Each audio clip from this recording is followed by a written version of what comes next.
Hi, this is Darlene, and I'm not a regular YouTuber, so please hold your criticism. I'm not a pro at this, and my camera might make you seasick or whatever, but I apologize. I just bought the Memory Keepers mold press, and I was looking on YouTube trying to figure out how to use this thing, and I bought the pack of their plastic sheets. But when I used it, every time I was getting these awful lines and veins all in my plastic, which makes my molds not usable. So I went on to YouTube and I found Lollapalooza, and she had done 3 different videos, and they had done everything to try to solve this problem.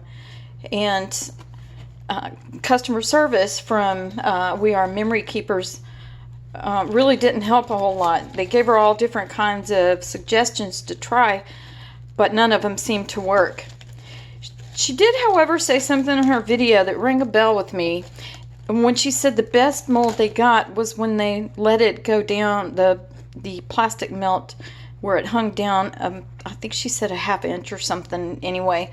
So that got me thinking, and I noticed that on here, if you can see, see how the outline of the plastic where it molded, and it's got this almost circle around it. Notice that when the plastic is melting in the machine, that's basically the size of the bulge where the plastic is hanging.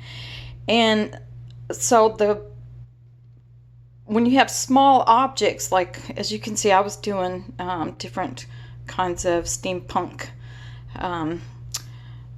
machine parts. So they're very small and flat. So I was getting all these veins because the bubble of the plastic is collapsing in on itself. And it's causing this line like this and these veins all through.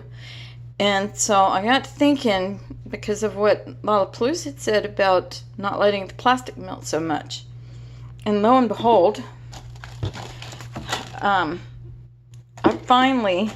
I decided, okay, I'm not going to wait. I mean, you can see I did many of them. They're like not so good.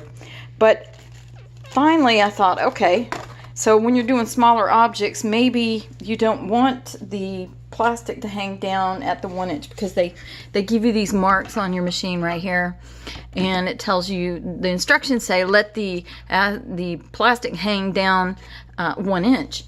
But that might work great if you're doing bigger objects, but if you're doing smaller objects, like I said, the bubble is just collapsing in on itself. So I tried to redo some small objects again, and I'm trying to get it where maybe you can see what I'm talking about. And lo and behold, I mean, they came out really good. It's really hard for me to get a good picture of the detail in this, but I only let the plastic melt just a little bit.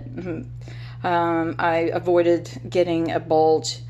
You know, if it starts bulging down, then, and I'm doing these really flat, small objects, that's where I was getting the crease all through the mold itself. As you can see, this came out actually really good. I mean, you can see some of the detail.